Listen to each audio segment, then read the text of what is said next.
Hello बच्चों, मैं JP Srivastava इस स्टूडेंट प्लस के ऑनलाइन प्लेटफॉर्म पर आपका स्वागत करता हूं। हमारी ये संस्था स्टूडेंट प्लस लगातार 23 वर्षों से ऑफलाइन बच्चों को मार्गदर्शन दे रही है, उनको पढ़ा रही है। लेकिन हम लोगों ने अब ये डिसाइड किया है कि जो हमारी ये संस्था है उसके द्वारा जो भी एजुकेशन दी जा रही है उसका फायदा भारत के लाखों बच्चों तक पहुंचे। इसीलिए इस संस्था ने और हमारे बहुत होनहार टीचरों ने ये कोशिश किया कि अब हम ऑनलाइन मोड पर आए और अधिक से अधिक बच्चों तक अपनी इस ज्ञान को पहुंचाया जा सके। आज मैं आपको बायोलॉजी पढ़ाना स्टार्ट कर रहा हूं, जो कि हमारे साइंस का एक तीसरा भाग है, तीसरा हिस्सा है। साइंस में जब हम देखते हैं तो उसके 3 हिस्से हैं, 3 भाग हैं। साइंस के 3 हिस्से हैं, 3 भाग हैं, जिसमें पहला भाग कहलाता है फिजिक्स, दूसरा भाग कहलाता है केमिस्ट्री एंड तीसरा भाग कहलाता है बायोलॉजी। फिजिक्स को जब आप देखते हैं तो आप फिजिक्स में 2 बातों की स्टडी करते हैं, 2 बातों को पढ़ते हैं, जिसमें पहला आप पढ़ते हैं वर्क और दूसरा पढ़ते हैं एनर्जी। पहला पढ़ते हैं वर्क और दूसरा पढ़ते हैं एनर्जी।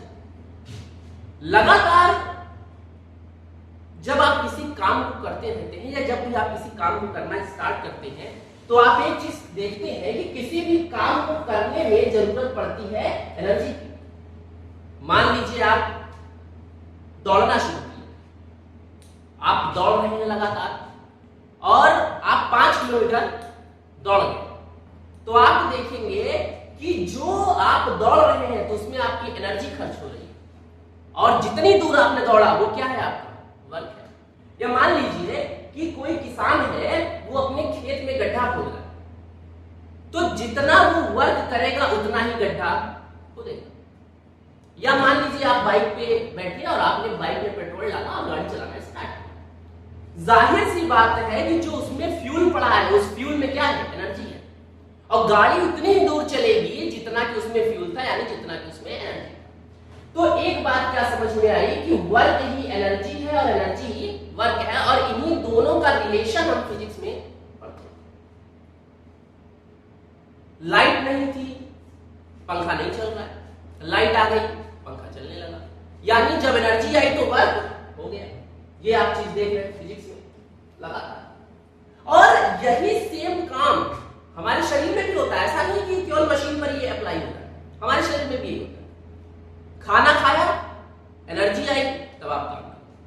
अगर कोई बंदा ऐसा है कि उसको 2-3 दिन तक खाना ही ना दो और तब कहो कि कुछ काम करके दिखाए, क्या कर सकता है? क्या पॉसिबल ही नहीं है, क्योंकि उसके अंदर क्या नहीं है, एनर्जी नहीं है, और एनर्जी नहीं है तो काम नहीं कर सकता।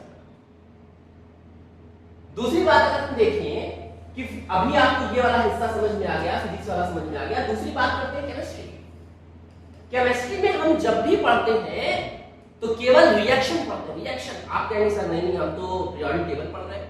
अरे वो भी फाइनली घूम के कहां जाएगा, रिएक्शन पे जाएगा। अगर आप कहें कि हमने सोडियम पढ़ा, पोटेशियम पढ़ा या कैल्शियम पढ़ लिया, तो घूम फिर कर ये सब भी क्या करेंगे, रिएक्शन करेंगे, कोई ना कोई कंपाउंड बनाएंगे, कोई ना कोई प्रोडक्ट बनाएंगे।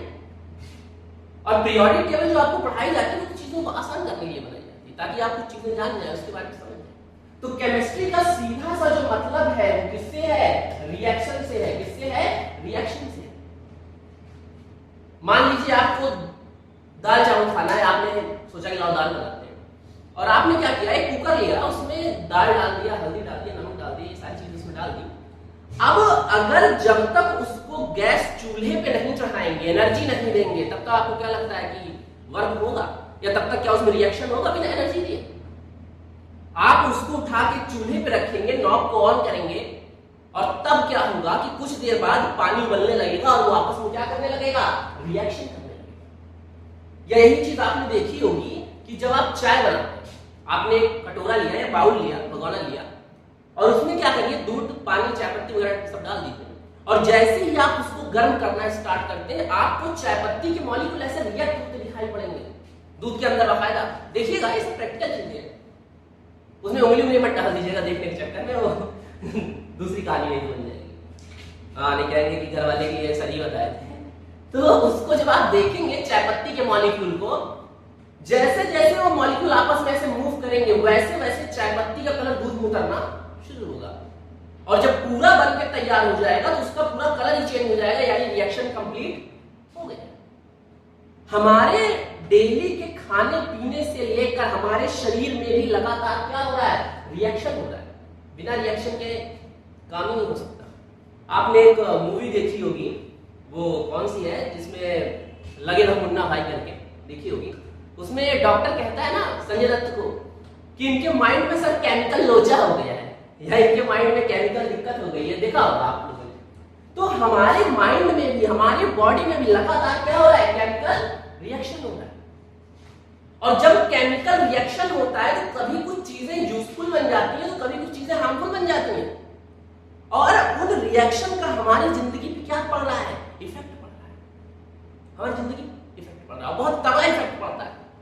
हमारे बॉडी में कभी हमको फील होता है, एहसास होता है कि हम खुश हैं, कभी एहसास होता है दुखी हैं। तो ये सब किससे हो रहा है, हमारे अंदर हार्मोन्स जनरेट हो रहे हैं, हार्मोन्स बन रहे हैं, एंजाइम्स बन रहे हैं, और वो भी आपस में क्या कर रहे हैं, रिएक्शन कर रहे हैं, वो भी आपस में रिएक्शन कर रहे हैं। तो ये आपका केमिस्ट्री का पॉइंट ऑफ व्यू हुआ। अक्सर आप जब हैवी रिएक्शन केमिस्ट्री की देखते हैं तो काफी डर जाते हैं, जैसे लगता है आपको कि यार ये कैसे याद होगा, हम इसको कैसे समझेंगे। इतना घबराने की जरूरत नहीं है यार। आम जिंदगी में जो रिएक्शन हो रहे हैं, जो हम डेली खाना बनाने में कर रहे हैं, हमारी बॉडी में हो रहे हैं। अब चूंकि ये किताब वाले रिएक्शन, मान लीजिए जैसे बेंजीन हुआ है, किसी और चीज का रिएक्शन हो, तो हमने पहले तो उसको देखा नहीं होता, इसलिए हमको घबराहट होती है, या ऐसा लगता है कि यार ये हार्ट और मच जाती है, कैसे करेंगे कैसे नहीं करेंगे। तो अभी आप केवल इतना समझिए कि केमिस्ट्री है तो उसमें रिएक्शन का जरूर कोई ना कोई लेना देना होगा, वो सीधी बात है। बात करते हैं बायोलॉजी, जो कि मैं आपको बहुत डिटेल में पढ़ाऊंगा। और यकीन मानिए कि जो बच्चे अभी तक ये सोच रहे थे कि बायोलॉजी यार बहुत टफ है, हुआ है, केवल डायग्राम बना दे तो काम चल जाएगा, ऐसा कुछ नहीं है यार। बायोलॉजी तो तुमको कुरकुरे खाने से आसान बता देंगे, कुरकुरे खाने में मेहनत लगी, इसको समझने में मेहनत नहीं लगी। ये बात बता दीजिए। आइए सबसे पहले बात करते हैं बायोलॉजी की। तो ये बायोलॉजी को अगर तुम तोड़ दोगे, जो चीज ना समझ में आए उसको तोड़ तोड़ के समझो। जब चीजों को तुम तोड़ोगे, बांटोगे, तो समझना क्या हो जाएगा, आसान। आप देखेंगे ये कि अगर आप पीरियोडिक टेबल पढ़ रहे हैं केमिस्ट्री में, तो उसमें आप देखेंगे कि क्लासिफिकेशन कर दिया गया, बंटवारा कर दिया गया, चीजें क्या हो गई, आसान हो गई। अंग्रेजों का एक बहुत पुराना नियम था, डिवाइड एंड रूल, बांटो और राज करो। यानी अगर बांट दोगे तो चीजें कमजोर हो जाएंगी, आसान हो जाएंगी, टूट जाएंगी। तो वही चीज हमने क्या किया, यहाँ पे बांट दिया। जब बांट दिया यहाँ पर, तो ये दो अलग अलग शब्द आ गए। पहला है बायोस और दूसरा है लॉगस। पहला वाला जो है ये बायोस, इसकी मीनिंग होती है लाइफ। बायोस की मीनिंग क्या है, लाइफ।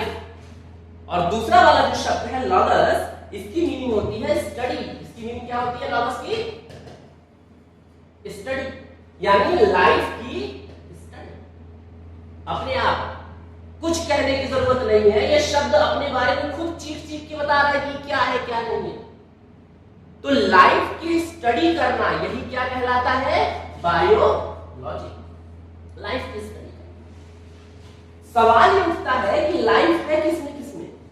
अगर हम देखें, मान लीजिए कि हम ये देखना चाहें कि लाइफ है किसमें किसमें, तो हमको ये दिखाई पड़ता है, जैसे मान लीजिए मैंने पूछा, अभी मैंने बताया कि लाइफ की स्टडी क्या है, बायोलॉजी। लाइफ की स्टडी क्या है, बायोलॉजी। तो आप बताएंगे कि लाइफ जनरली तीन चीजों में देखी जाएगी। किसमें देखी जाएगी, तीन चीजों में। एक तो देखी जाएगी किसमें, प्लांट्स में। लाइफ किसमें देखी जाएगी, पहली बार प्लांट्स में। दूसरा किसमें देखी जाएगी, एनिमल्स में। और तीसरा किसमें देखी जाएगी, माइक्रो ऑर्गेनिज्म में। तीन चीज में है लाइफ, पहला प्लांट्स में, दूसरा एनिमल्स में और तीसरा माइक्रो ऑर्गेनिज्म। जब ये बात छोटे बच्चे सुनते हैं तो बेचारे बड़े घबरा से जाते हैं, कहते हैं अरे यार टीचरवा ने प्लांट्स बता दिया, एनिमल्स बता दिया, माइक्रो ऑर्गेनिज्म बता दिया, एनिमल्स में कुत्ता बिल्ली सांड सब बता दिया, इंसान कहाँ गया? मतलब इंसान नहीं होता है क्या? और अगर बच्चों से अभी ये कह दो कि भैया एनिमल्स में तुम आ गए, अगर बच्चों को ये बता दो कि एनिमल्स में तुम भी शामिल हो गए, तो कहेंगे यार गजब टीचर हमको जानवर बता रहा है। तो सबसे पहले तो नहीं, हंसने की बात नहीं है, ह्यूमन भी किसमें शामिल है? एनिमल्स में शामिल है। ह्यूमन भी किसमें शामिल है? एनिमल्स में शामिल है। अगर कोई आपको कहता है कि आप जानवर है तो उसके ऊपर खिसिया मत जाना, गुस्सा मत जाना कि वो जानवर बोल रहा है, उल्टी सीधी बात कर रहा है। तो आप ये देखेंगे कि एनिमल्स दो तरीके के होते हैं। एनिमल्स की क्या है? दो वैरायटी है। जो सबसे पहली वैरायटी है एनिमल्स की वो है सोशल एनिमल्स। कैसे एनिमल्स होते हैं ये? सोशल एनिमल्स, यानी ऐसे जानवर जो कि सोसाइटी में रहते हैं, समाज में रहते हैं और वो समाज के नियम कायदे कानून को मानते हैं, वो कैसे एनिमल हुए? वो सोशल एनिमल हुए। दूसरे वो जो कि वाइल्ड है, जंगली है, जिनका समाज से कोई लेना देना नहीं है, वो सोसाइटी के नियम कायदे कानून को नहीं मानते, वो क्या है? वाइल्ड एनिमल है, जंगली जानवर है। तो अगर आपको कोई कहे कि तुम एनिमल हो सोशल वाले, तो हाँ सही है, हम सोशल एनिमल हैं। एक साइंटिस्ट है एरिस्टोटल, अरस्तु कहते हैं कि मनुष्य एक सामाजिक प्राणी है और वह समाज में ही रहता है। एरिस्टोटल का वो फेमस स्टेटमेंट है कि मनुष्य क्या है? सामाजिक प्राणी है, सोशल एनिमल है, और वो कहाँ रहता है? सोसाइटी में। हमारे ऊपर चूंकि समाज के सारे नियम कायदे कानून लागू होते हैं। आप अगर देखें तो हमारे गार्जियंस हमको क्या कहते हैं? इस साल अगर 90% नहीं आया तो तुम सोसाइटी में नाक कटा दोगे, फेल हो गया सोसाइटी में बड़ी बदनामी हो जाएगी, ये काम कर दिया सोसाइटी में ऐसा हो जाएगा। यानी हमको समाज से लेना देना है, हमको इज्जत बेइज्जत की चिंता है। यही क्या है? सोशल होने की पहचान। यही सोशल होने की पहचान। अच्छा, आजकल इंसानों ने क्या करना स्टार्ट कर दिया है कि वो खुद तो सोशल है ही, उसने डॉगी पाल लिया। हाँ डॉगी, कुत्ता पाला है, बिल्ली पाला है, या और कोई जानवर पाल लिया, और उसको बकायदा वो सोशल बनाता है। डॉगी को देखा वो कहता है हैंडशेक करो बेटा, या जंप करो, उसको सिखाते हैं, बकायदा सोशल बनाया जाता है। हमारे माँ बाप भी हमको सोशल बनाते हैं। पहले हम लोग भी क्या रहते हैं? वाइल्ड रहते हैं। बच्चा जो छोटा है तो वाइल्ड रहता है, कुछ नहीं कर रहा है, बाल बिखेरे घूम रहा है, खाना ऐसे पूरा उठा खा ले रहा है, मिट्टी उट्टी चाट ले रहा है। तो हमारे गार्जियन हमको बताते हैं बेटा ऐसे नहीं, ऐसे उठा के खाओ, बेटा इस तरह नहाना चाहिए, बेटा इस तरह स्कूल जाना चाहिए। यानी वाइल्ड से हमको गार्जियंस क्या बना दे रहे हैं? सोशल बना। तो अगर आपको कोई कहे कि तुम जानवर हो तो नाराज मत होना। हाँ, अगर कोई कहे कि जंगली जानवर हो, वाइल्ड एनिमल हो, तब फिर किसी आने वाली बात है, तब आपको जो समझ में आएगा उसके साथ करिए, वो अलग की बात। आइए, तो एक बात समझ में आ गया कि जो लाइफ है वो किसमें किसमें है? एनिमल्स में है, प्लांट्स में है और माइक्रो ऑर्गेनिज्म में। प्लांट्स को आपने देखा होगा, हमारे चारों तरफ अलग अलग टाइप के आपको प्लांट दिखाई देंगे। कुछ प्लांट ऐसे होंगे जो बहुत ऊंचे हैं, कुछ मीडियम लेवल के प्लांट होते हैं, और कुछ तो बहुत छोटे साइज के प्लांट होते हैं। प्लांट की अलग अलग कैटेगरीज होती हैं, आप उसको देखेंगे। और प्लांट्स के बारे में हम डिटेल जानकारी जो पढ़ेंगे, प्लांट्स के बारे में जो हम डिटेल जानकारी पढ़ेंगे वो पढ़ेंगे चैप्टर बायोडायवर्सिटी। अभी तो हम एक जनरल आपको इंट्रोडक्शन दे रहे हैं सब सारी चीजों का। तो हमने आपको क्या बताया कि जो प्लांट्स है उसमें लाइफ है, जो एनिमल्स है उसमें लाइफ है, और किसमें लाइफ है? Micro organism. माइक्रो ऑर्गेनिज्म क्या होते हैं? जैसा कि इनका नाम है माइक्रो ऑर्गेनिज्म। माइक्रो का मतलब होता है क्या? छोटा, बहुत ज्यादा स्मॉल, बहुत छोटा। और ऑर्गेनिज्म मतलब क्या होता है? जीव। यानी इतना छोटा ऑर्गेनिज्म जो कि खुली आंखों से दिखाई न दे। मिस्टर इंडिया हो रखा है हमारे ही समाज में, हमारे ही एनवायरनमेंट में, हमारे ही चारों तरफ, मगर दिखाई हमको देता नहीं, खुली आंखों से दिखाई नहीं देता। इसको देखने के लिए जरूरत किसकी पड़ेगी? माइक्रोस्कोप, यानी बहुत छोटी चीजों को दिखाने वाला क्या कहलाता है? माइक्रोस्कोप। सवाल उठता है कि माइक्रो ऑर्गेनिज्म में आते कौन कौन है? माइक्रो ऑर्गेनिज्म में सबसे पहला नाम किसका आता है? वायरस का आता है। किसका आता है? वायरस का। अब आप कहेंगे सर वायरस का सुना सुना सब कुछ, हाँ अरे सुना नहीं है भैया, बहुत चौचल तरीके से सुना है। याद करो 2 साल पहले का वाकया कोविड-19, पूरी दुनिया को हिला दिया इसने, वायरस ने। लगातार चूंकि लोग इसको हल्के में लेने लगे थे कि माइक्रो ऑर्गेनिज्म दिखता नहीं है, कर भी क्या लेगा, इसने अमेरिका तक को बता दिया कि हम कर क्या सकते हैं। तो आपने देखा कि इस वायरस ने कितनी तबाही मचाई थी। और एक बात मैं आपको बता दूं, ऐसा दुश्मन जो कि हमको दिखे ही ना, वो ज्यादा खतरनाक है, क्योंकि दिखे नहीं रहा, आप उसका करी क्या लोग। हम मोहल्ले में रहते थे तो ऐसे लगता था अरे वहां कोरोना निकला है, अब बस घबरा गए, उस गली जाना ही नहीं है। तो कुल मिलाकर क्या है, क्योंकि दिख नहीं रहा है इसलिए ये बहुत खतरनाक दुश्मन बन गया। तो पहला माइक्रो ऑर्गेनिज्म आपने किसको देखा होगा, दूसरा किसको देखा होगा, बैक्टीरिया। ये दूसरा माइक्रो ऑर्गेनिज्म, ये क्या करता है, आपने सुना होगा कि जैसे मान लो किसी को टाइफाइड हो जाए, हालांकि इसका जो रियल प्रोनाउंसिएशन है वो टाइफाइड है, लेकिन आम बोलचाल की भाषा में हम इसको कहते हैं, जैसे किसी को मान लीजिए टाइफाइड हो गया, तो क्या आपको बैक्टीरिया दिखता है कि वो आदमी दिखता है जिसको टाइफाइड हुआ है, वो आदमी दिखता है, बैक्टीरिया थोड़ी दिखता है। बैक्टीरिया जो हम किससे देखेंगे, माइक्रोस्कोप से हमको तब दिखाएंगे। या मान लीजिए किसी को निमोनिया हो जाए, निमोनिया सुना होगा, छोटे बच्चों को ज्यादा होता है, वो तो बड़े बड़े लोगों को भी सकता है, मगर छोटे बच्चों को ज्यादा होता है। तो आप बताएंगे कि जैसे मान लीजिए निमोनिया हो गया किसी को, या किसी को कॉलेरा हो गया, तो ये सब किसकी वजह से हो रहा है, बैक्टीरिया की वजह से हो रहा है, माइक्रो ऑर्गेनिज्म, दिखाई नहीं पड़ रहा है। या तीसरा नाम इसी में देखेंगे आप, प्रोटोजोआ। प्रोटोजोआ, प्रोटोजोआ भी माइक्रो ऑर्गेनिज्म है। प्रोटोजोआ की कहानी ये कहती है कि ये गंदे पानी में पाया जाता है, गंदे पानी में दिखाई नहीं देता आंखों से, बड़ा खतरनाक टाइप का होता है। और जनरली ये एनिवॉइड डिसेंट्री करता है, जिसको पेचिस पड़ना कहते हैं, खूनी पेचिस, जब पेट काफी झरने लगे खूनी पेचिस पड़ना कहते हैं। यानी ये सारे के सारे माइक्रो ऑर्गेनिज्म है। उसके बाद एक फंजाई होता है, फिर एल्गी होता है, इसी तरह सारे हैं। तो इनको हम डिटेल में, माइक्रो ऑर्गेनिज्म की भी डिटेल में जानकारी हम कहां पढ़ेंगे, हम पढ़ेंगे बायोडायवर्सिटी चैप्टर में। अभी फिलहाल हम कहां आते हैं, हमको चूंकि पहला चैप्टर पढ़ना है सेल, तो अभी लौट के आते हैं कहां पे, सेल पे आते हैं। आइए चलिए अब सेल के बारे में डिटेल जानकारी करते हैं और देखते हैं कि सेल क्या है। देखेंगे जैसा कि मैंने पहले अभी आपको बताया कि जो लाइफ है वो किसमें प्रेजेंट है, प्लांट्स में, एनिमल्स में और माइक्रो ऑर्गेनिज्म में। मैंने माइक्रो ऑर्गेनिज्म से भी आपको रूबरू करा दिया। अब देखेंगे जब बात करते हैं सेल, ये पहला चैप्टर है आपका the cell chapter, the cell नाम से है आपकी बुक में, आपने एनसीईआरटी में इसको देखा होगा। अब बात करते हैं द सेल की। जब ये शब्द आता है सेल, तो बच्चों ने एक सेल सुन रखा होता है, आपके जो घड़ी में बैटरी लगती है उसको भी सेल कहते हैं। एक सेल वो होता है जहां खाली जगह होती है, उसको भी सेल कहते हैं। लेकिन जो ये बायोलॉजी के लिए ये जो सेल शब्द यूज किया गया है, जो सेल शब्द यूज किया गया है, उसकी मीनिंग होती है कोशिका। हिंदी में अगर इसको हम बोले तो क्या बोलते हैं, कोशिका।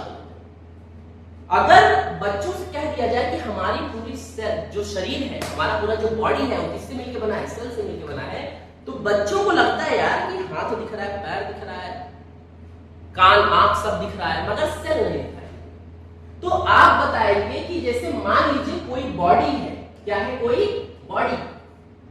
बॉडी है, और वो बॉडी बनी किससे होगी, ऑर्गन सिस्टम से। किससे मिलकर बनी होगी, ऑर्गन सिस्टम से मिलकर बनी, बॉडी ऑर्गन सिस्टम से मिलकर बनी। क्यों, क्योंकि आप देखेंगे हमारे शरीर में ब्लड को सर्कुलेट करने के लिए, क्योंकि खून हमारी नसों में दौड़ रहा है, खून हमारी नसों में दौड़ रहा है, उसको कहेंगे ब्लड सर्कुलेशन। और उसके लिए एक अलग सिस्टम है जिसको कहेंगे ब्लड सर्कुलेटरी सिस्टम। यानी खून हमारी नसों में दौड़ रहा है, उसके लिए अलग सिस्टम है, या हम आंखों से देख पा रहे हैं उसके लिए अलग सिस्टम है, दिमाग से सोच समझ रहे हैं उसके लिए अलग सिस्टम है। तो हमारी बॉडी में अलग अलग ऑर्गन हैं और उनका अपना अलग अलग सिस्टम है, क्योंकि अलग अलग ऑर्गन का अलग अलग काम होता है। हम आंखों से देखते हैं, कानों से सुनते हैं कि सारा काम एक ही ऑर्गन से कर लेते हैं, नहीं, ऐसा नहीं है। तो सारा काम आप एक ही शरीर में कर रहे हैं और एक ही शरीर में अलग अलग क्या पाए जा रहे हैं, ऑर्गन सिस्टम पाए जा रहे हैं। अब देखेंगे कि ये ऑर्गन सिस्टम किससे मिलकर बना होता है, ऑर्गन से। मैंने अभी बताया कि ऑर्गन सिस्टम किससे मिलकर बना है, ऑर्गन से। ये ऑर्गन मिलकर बना होता है किससे, टिश्यू से। ऑर्गन किससे मिलकर बना है? टिश्यू से। और टिश्यू किससे मिलकर बनी होती है? सेल से। किससे मिलकर बनी होती है? सेल से।